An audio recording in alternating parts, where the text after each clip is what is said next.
This is BKL Nightly. I'm Thad Brown along with Caleb Carr, Rachel Liber, another full house here on a Thursday. Today what we're going to do is react to all the different things that Joe Brady talked about at the owners' meetings this week in Phoenix. He held court for a good 45 minutes, a lot to chew on, some news, some information, a little bit of a surprise, but really kind of, guys, the first time we get a look at the Bills' new head coach in an extended press conference setting. I know we did some of that at the Combine, but with the Combine, it's kind of 15 minutes and then the next guy comes in. With this setting, it's every AFC coach basically for an hour in a room. So Brady hit on a lot of different topics. The first one I want to get to, I think, is the one that made the most news, talking about Dalton Kincaid. And the question was, hey, this is a good player, but you don't play that much. How do you fix that? How do you change that?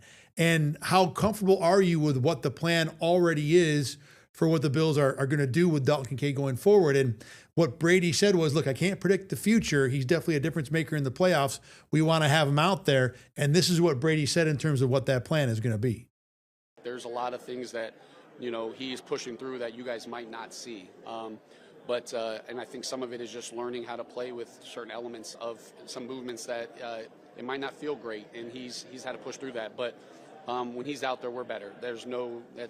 That's undeniable. And getting a plan with our strength staff, with our science, performance team of figuring out what that looks like week to week. Like, how much does he have to practice so that he's ready to go? What do we have to do with his movements? Because I'm understanding how important he is, right? And I do believe practice is important, but I also don't want a guy where he does so much in practice that he can't be the same person in the game. And so figuring out the ebbs and flows of it.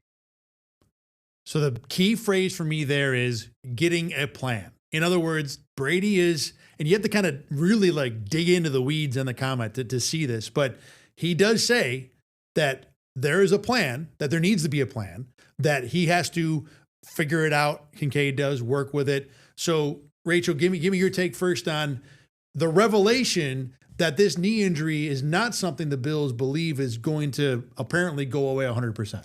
I think this might be the first time that we've maybe heard a coach fully admit that. I think maybe they've been kind of not hiding behind that fact, but just because Dalton Kincaid, Joe Brady said it, when he's on the field, he makes them better. And that's, what we've seen last season and the seasons before. So I think it's the first time that maybe they fully come to terms with he is not, there has to be a plan in place, because we've said this too. He can't stay healthy. So what does that look like? And keeping that core tight end room kind of brings a lot more questions of, okay, he still needs to fill that role that they expected of him last year, but how do we do that? So I think it was interesting that they, finally maybe said what people have been thinking this whole time. I agree that I honestly think it's a good thing that they finally came out and were like, all right, listen, everyone's asking about this. It's kind of obvious. We're trying to figure it out. We're working through it. I didn't like the comment that he made towards the beginning about how, it wasn't I can't remember if it was in the soundbite that we played or not, but he talks about how this wasn't just a thing that happened. It was, he had it last offseason and he worked through it last offseason. He didn't just sit back and say, all right, I got a knee injury, I'll worry about it later. He worked through it last offseason, and that I think it's something along the lines of trying to figure out how to play with it. That's not, I don't like hearing that, because when a coach says part of the plan is trying to figure out how to play with an injury, that means you don't think the injury's going anywhere anytime soon. And that's not promising in any way. That's for sure a place I landed on too. Looking at the doctors, the people out there who are doctors who talk about this stuff on social media, the general really summing it up, Cliff Notes version is that you can't, if you do a surgery, it's not necessarily better for fixing this. Now, there may be problems with rehab only, but unless those problems show up and that the knee is unstable, then there really isn't an overwhelming motivation to get the surgery done. So this is something the Bills are going to have to deal with. And like you said, Caleb, that's a concern, because even with DJ Moore, this is still a top 3 pass catching option on your team. I think the good news is that even though the Bills have picked up the 5th-year option, the next 2 years of cap hits for Kincaid are $4 million this year, $8 million next year. You'll roll the dice on a guy that definitely athletic all day long. So the financial commitment is not huge. But this is still a guy that certainly can ruin your season, because if he's not good in January and you don't add anything else or nothing else develops, well, then it's the DJ Moore, Khalil Shakir show. And we've kind of seen how that works out already. It's not good enough. So there's a worry there. But I guess, where are you guys now in terms of what we think we're going to get from Kincaid. Forget about what Brady said. We know what the situation is now, right? This is apparently a knee injury they're going to deal with. Maybe not predict the future, but Caleb, what do you think the Bills hope to get from Dalton Kincaid going forward for just this season? Let's not project it out his full career. For 2026, what's kind of the goal? What they hope? Yes. I mean, well, I think they hope that they can figure it out this offseason and they can figure out some sort of practice plan where he's... Doesn't that feel kind of delusional? Because they had the same problem last year. It does feel delusional. Yeah, but I mean, I guess if you have the problem last year and it didn't work, you can look at what you did and say, okay, this didn't work. You can make changes to his plan. You can make changes to how he rehabs, how he practices throughout the week. I think the hope is that you find a way where he's good to go by the beginning of the season, and you don't practice him too much during the regular season, and that he's good to go nearly every Sunday. I don't think that's what will happen. I think we're probably just going to end up seeing a copy of what last year was.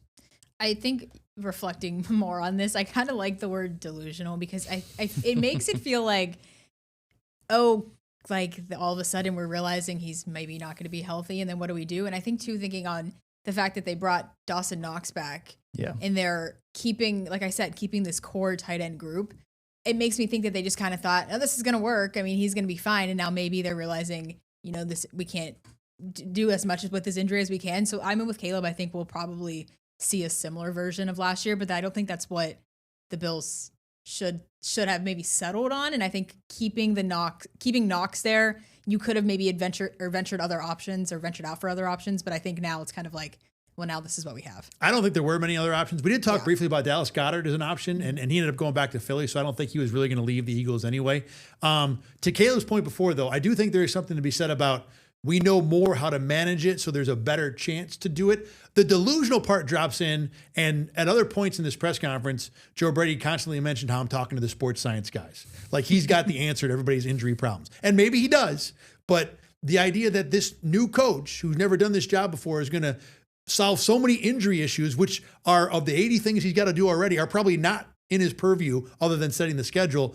That's the part where I land on delusional for this team. Now, I don't know what other tack they take. It's not like they can just roll into the season and say, if you play 7 games, it's fine. They want it to be better. The other part of this for me is if you can get Dalton Kincaid, or let me put it this way, I almost feel like Kincaid lives in the Joey Bosa world from this time last year, in that if we get 3 great games out of him in January, then it's cool. The rest of the season, if it's 10 games, if it's 7, he's out there for half a season, we'll live with that because the guy was unquestionably great in the Denver game. You get 3 of those in the playoffs, and it's a win for the Bills this year. I mean, yes, but I also think that this is a team that just because they have we've talked a bunch about how new head coach, we have to kind of temper expectations on the Bills this year. They're still pushing for a playoff spot, and that wasn't the easiest to come by last season. And if you just kind of take Kincaid out, if you're just like, we don't need him for the regular season, that's what we were saying about Joey Bosa last year was don't worry about him in the regular season. Keep him in a bubble until January. I don't think they can do that with Kincaid. I think they need Kincaid in order to make a push in the season. Yeah, I think quickly too, I think the loss of him, in quotes, I guess, of just maybe not him being as at full potential, I think is a much bigger issue than maybe it seems right now, because I think Kincaid is such a big part, especially too, if you don't fill that receiver hole and get that situation figured out. I think Kincaid not being fully healthy is a big problem. Right. Sitting here right now is an issue. If they go receiver in round 1 and round 3, it might not look as bad in a few weeks here. Speaking of receiver, of course, Joe Brady was asked about Keon Coleman. The simple question is, how do you figure out Keon Coleman? Here's what Joe Brady's response to that was at the owners' meetings. He just takes care of himself off the field, and he just shows up. He's gonna be good to go. The growth that Keon's gonna have from this year to next. Keon is on our football team. Keon, I've never said anything negative. I was the first to tell everybody I want a Keon Coleman. So we're not. Keon's not going to just be pushed aside. He's going to continue to develop, and Drew Terrell's we have a great plan of what we're going to do to be able to get him to be the receiver that we ultimately drafted to be. And we're in constant communication with him. He works, right? He reminds me a lot of the guys that was with at LSU in terms of their personality, their work ethic. It's just about now just making sure I'm there, doing what I have to do so that I can go out on the football field and do my thing. We've been playing this game for quite a while. Rachel, do we think it'll be any different this year with Keon Coleman after that? I think he has a better. I think leadership-wise, nobody has more faith in Keon Coleman than maybe Joe Brady does right now. So I think that is a positive. But I mean, even in the past few weeks, we've talked about what this receiver room looks like. We haven't even really considered Keon a part of the picture. I mean, so I think there's potential for him to be fine. But I mean, even Joe Brady mentions work ethic. But I think that was the issue that was why the work ethic part of it was he was missing meetings and he was missing, not showing up to things. And I think it's interesting to see that perspective. I don't know if he's just saying that because it's coach talk and you're put under, the spotlight and the microphone's in front of your face. But I don't know. I don't see this being a turnaround year for Keon. But I think maybe as far as the mental, just being with Joe Brady might be better for him. But I don't think it'll produce on the field. I mean, is it safe to bring the word delusional back into this conversation? I mean, look, it's April. We're going to get a lot of that this time of year, to be fair. But yeah, I know what you're saying. To me, this soundbite, this clip, it's the same thing that we've been hearing about Keon since forever. I mean, it's nothing new. It's just the continue. Yeah, he's got to keep working. At this point, I mean, when we first started talking about it, when it was Terry. And it was Brandon Bean out there. I mean, there was conversation we had, but at this point in the season or in the year, I'm just like, all right, I have no thoughts until I see him back out on the field for training camp. Like, there's just nothing else that you can say to me to make me convinced that this season is going to be any better than last season. It does feel like the next step is not Keon figuring it out. The next step is us being bored enough with the conversation that we don't talk about it anymore. Or other players play so well. Like, for example, we get to 4 weeks into the season and DJ Moore is 100 yards a week and Josh Palmer is going 5 for 50. Yeah. No one cares what Keon Coleman's doing anymore. But it does feel like that is the next step as opposed to Keon improving. The one thing I'll say, too, right at the end there, Joe Brady talks about comparing his work ethic to Justin Jefferson and Jamar Chase. That was really interesting. Exactly. You remember when we didn't talk about this at all, but Joe Brady, I don't remember. It wasn't at this. It was some other. Oh, he had an interview with Tom Pelissero, and he was referring to Josh Allen in terms of playing with the broken foot. He said he could barely walk, and there he is winning games. I went back and watched practice video. I can confirm to you that Josh Allen was walking fine. The point is, Joe Brady's style, I think, is that he's not going to be afraid to lay it on absolutely thick to support his guys. And I'll tell you what. If they start winning, then it's going to be the head coach has our guys back. He's there for them. He's going to make everybody look good. It can work the other way too, but this is just the way Brady wants to operate. I'm kind of fine with it. Yeah, I'm not upset about it. I mean, me and Rachel were having a conversation in the office before about how Brady, when he talks, often just he doesn't say a lot, but I keep getting this sense of like, yeah, but he sounds different than most head coaches. And I think that might be what it is like he is just ready to die for his guys. And not saying that other head coaches aren't, but when they're in a media setting, it's a little bit more mild, where Joe Brady just cranks that thing up to 100 and it's just full go all the time. I'm going to revisit that in a couple of sound bites. So just pin that for a minute. You all set with Keon? I think we've been all set with Keon for quite some time. Yes. Good answer. All right, let's move on to the Josh Allen soundbite. And this was an interesting point because Brady got a question about how you're the head coach now. So managing Josh Allen is different. Before, as the offensive coordinator, you might have been laser focused on, I need to get a first down. I need to score a touchdown. But now you're in charge of everything, and you're in charge of making sure that Josh Allen's around for 2, 3, 4 years, if not 10, 12, 14 weeks. Is it different now when you're the head coach? And what Brady said is, look, I want Josh Allen. I'm on his side. I want him to get everything he deserves. And then he talked about his plan this way. I have to take care of him so that he can do those things, right? Because I know there's some elements where when he gets out there, like I said, he had 1 foot and he's out there jumping, hurdling. The year that he couldn't throw with his elbow, he's like, we were like, he played against Minnesota, and we were like, whatever you can, you just can't take a hit. First drive, he's in open field, and he tries running the guy over, right? Like, that's how his mind works. So the more that, sometimes you tell a guy he can't do something, he's going to be like, oh, you think I can't do it, right? And that's what makes him him. So I'm always going to try to protect him. I know we don't get where we need to without Josh Allen, right? And so, but I'm not thinking about, I'm not thinking differently than I was as an OC. So do we think that Joe Brady, now with this new responsibility, that has been a talking point for Brandon Bean and Sean McDermott for a good 2 years about letting Josh be Josh without letting Josh kill Josh. How does Brady approach that? And Caleb, do we like where he is at least beginning his path down protecting the franchise quarterback.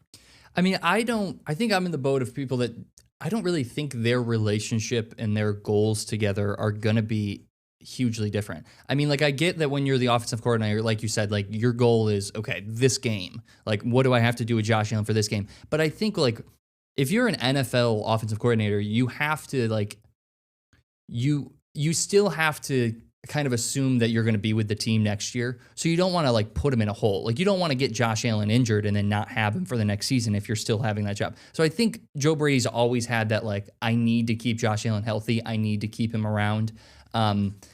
And I don't think that really changes much when he becomes the head coach. It just becomes that now he's also thinking about the rest of the team. So I think in that aspect, his relationship with Allen is going to stay the same. But like he said, I don't think that you can try to stop Josh Allen from being Josh Allen. Now that he's the head coach, maybe he can push it a little bit more, and maybe he can, like, forcefully not call certain plays to make sure that things don't happen that maybe he couldn't when he was just the OC. But it's Josh Allen. You're not going to be able to stop whatever he wants to do. Yeah, I second basically everything you just said. I think it's probably pretty much the same. I mean, I think anybody in the Bills organization doesn't, like, their main priority is Josh Allen. I feel like that's really, I mean, which it should be, is the reason that they've had this much success. But I don't think things will change. And I think maybe there might be a little bit more power just because he is the head coach. But two, I mean, I always think Joe Brady and Josh Allen are, like, close in age. Like, you would think, like, obviously he's your head coach, you got to listen to him, and I get that. But, like, to me too, it's just a similar relationship of, you know, I'm going to tell you the things you need to do, but Josh Allen's going to do what Josh Allen wants to do. Joe Brady also talked about how they had a meeting about laying out. First of all, Josh Allen said, you didn't get the job because I told everybody you did, which may or may not be true. But regardless, I appreciate the fact he's doing that in a meeting. He also said, look, we laid out things so that when it's week 12 and we're mad at each other, we can remember, hey, this is how we keep each other accountable. This is how we're going to manage things. So that kind of, I think, will fold into how he manages running Josh on the field. And really, two things about this. Number one, it feels like the entire conversation, separate of whoever the head coach was in the organization, has been, we kind of tried to hold him back. It didn't work, so we're just going to let him go. And whether it was Sean McDermott or Joe Brady, that would still be the case. And the other thing is, we probably won't really know until it's week 2 and it's 3rd and 1, and we see, is Joe Brady calling a QB keeper, or is he a handoff to Ty Johnson? That's when we'll get the answer to exactly where he's going with this particular conversation. The next one of the ones I found the most interesting from Joe Brady was getting a question about bringing a guy like C.J. Gardner-Johnson into the mix, someone who maybe Sean McDermott or that culture would not have embraced as much. And does he fit? But B, and more importantly, did the Bills need the edge that we think C.J. Gardner-Johnson is going to bring, that he apparently takes with him everywhere? And Brady says, look, on one hand, you want to have some guys who check all the boxes. In other words, are the choir boys. And then on the other hand, you know, having C.J. Gardner-Johnson around may not be such a bad idea. You want some guys that are going to stir the locker room a little bit, or going to, we go out to practice and it doesn't matter what it's going to look like, how late it is in the season, they're going to go. And you need those type of guys. And so, and I feel comfortable as a head coach knowing that I can kind of talk to those guys and relate it. But, if I told Beam when we went through this process, like, let's not take anyone out of an evaluation just because of their background. Let's talk through it. Let's figure out what their issues might be. And a guy like Chauncey has the edge that I think will be great for us. So we were talking before about Joe Brady says a lot of things and he's willing to put things out there to support his guys. This one, to me, is the interesting test case, because if C.J. Gardner-Johnson blows up, that quote is going to be jammed down Joe Brady's throat every minute that C.J. Gardner-Johnson is suspended, causing a problem, because he has put himself out there as saying that I'm cool with it. I want a guy that stirs the locker room. Now, we're going to talk about whether he's right in a minute, because he very easily could be. But in terms of how he is as a coach and what he's saying, I think one of the reasons he's saying so many things is that hasn't happened yet. We haven't had the head coach moment to where, wait a minute, you said this and it didn't work and now you're going to go away from it? No, you're going to have to face this thing that you said. You guys can talk about that if you want. But Rachel, separate of that, we knew C.J. Gardner-Johnson was a level of risk. After hearing Joe Brady talk about it, how much do you like the choice differently to bring him on board?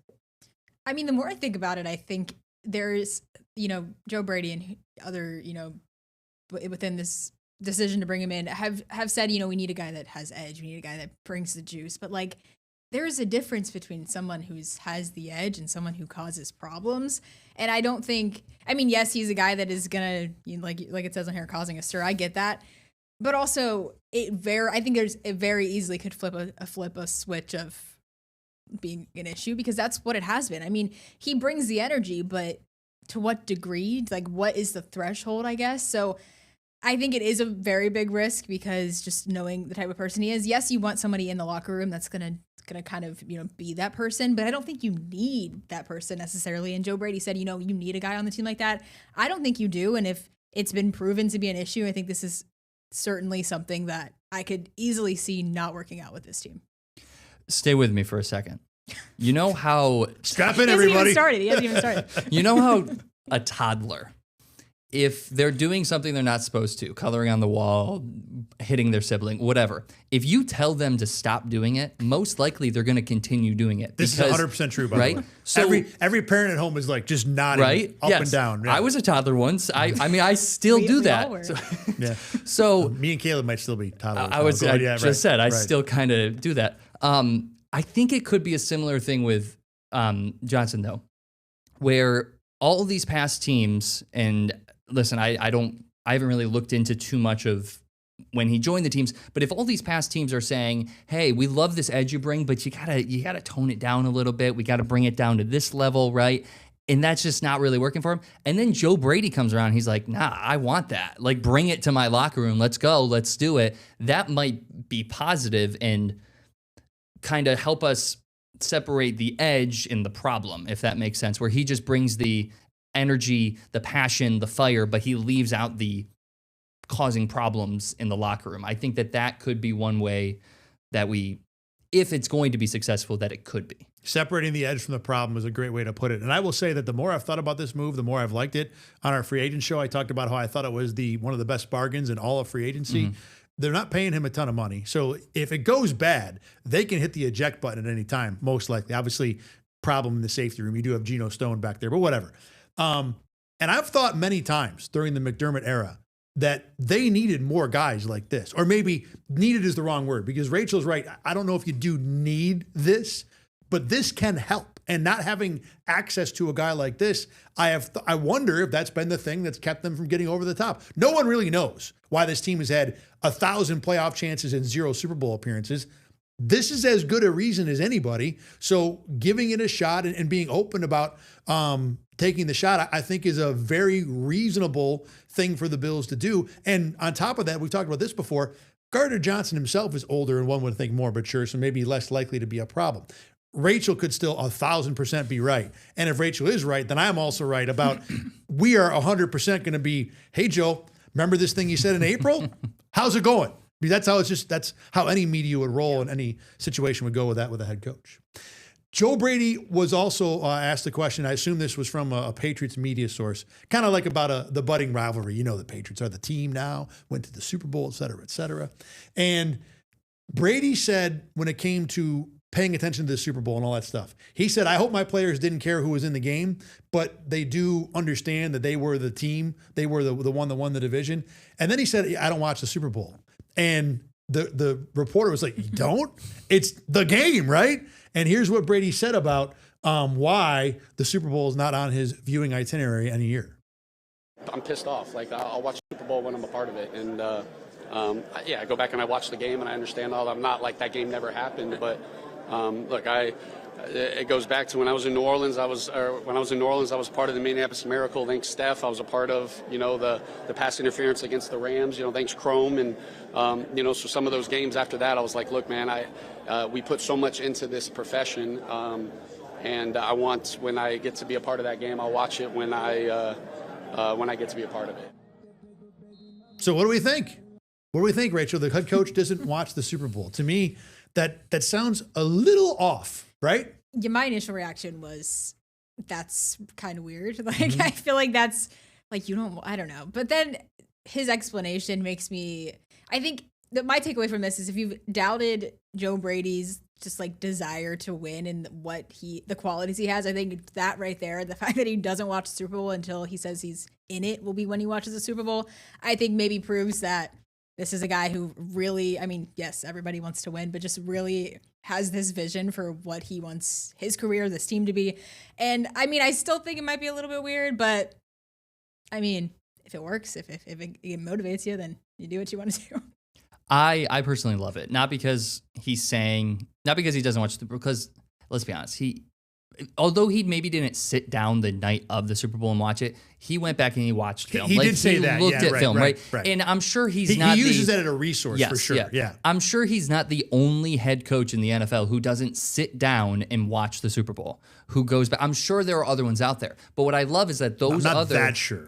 I'm probably right, but I'm sure there's at least a couple, at least a few. You're probably less right. Than 5. Be my guess. Even if it's less than 5. But here's my point. My point isn't how many. My point, let's say there's only 2 other head coaches. If you ask those head coaches, they're going to tell you, oh, yeah, I watched it. Yeah, great for the Seahawks. Good for them. But Joe Brady is the type of guy that's just like I was saying earlier, just like, nah, didn't watch it.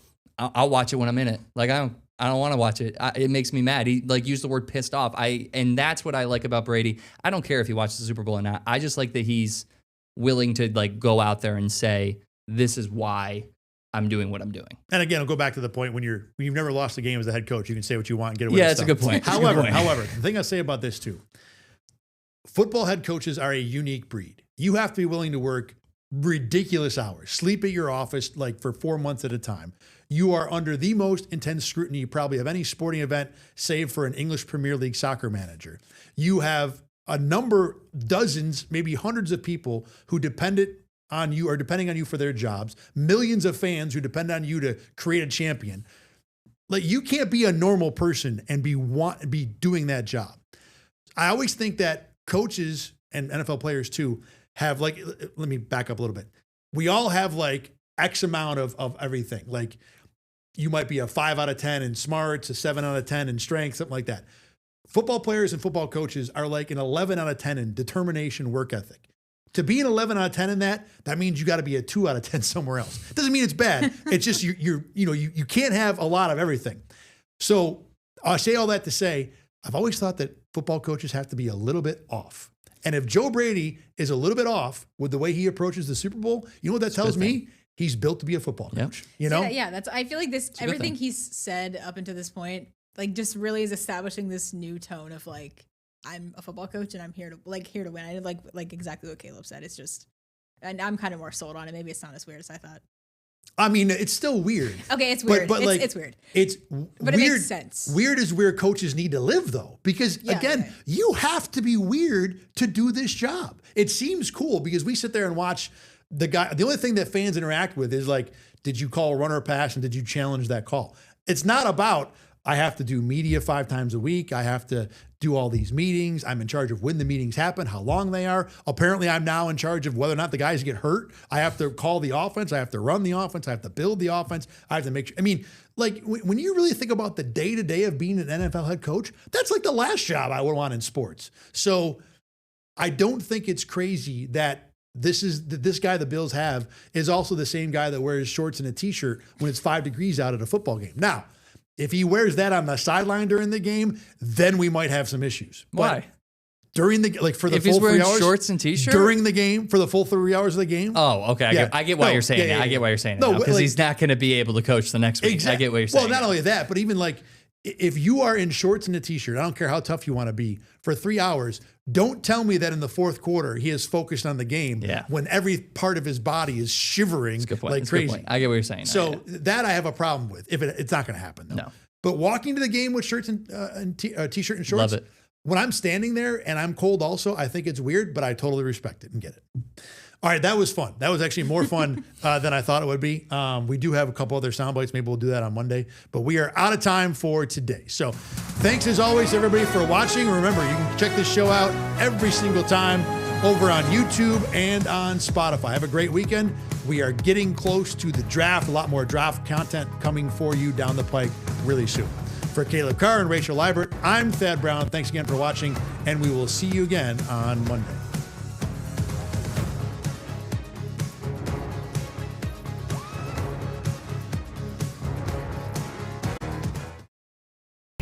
Get the Rochester First streaming app today for everything you love from News 8 On Demand, plus exclusive shows you won't see anywhere else. Search ROC and download for free on Roku, Amazon Fire, and Apple TV.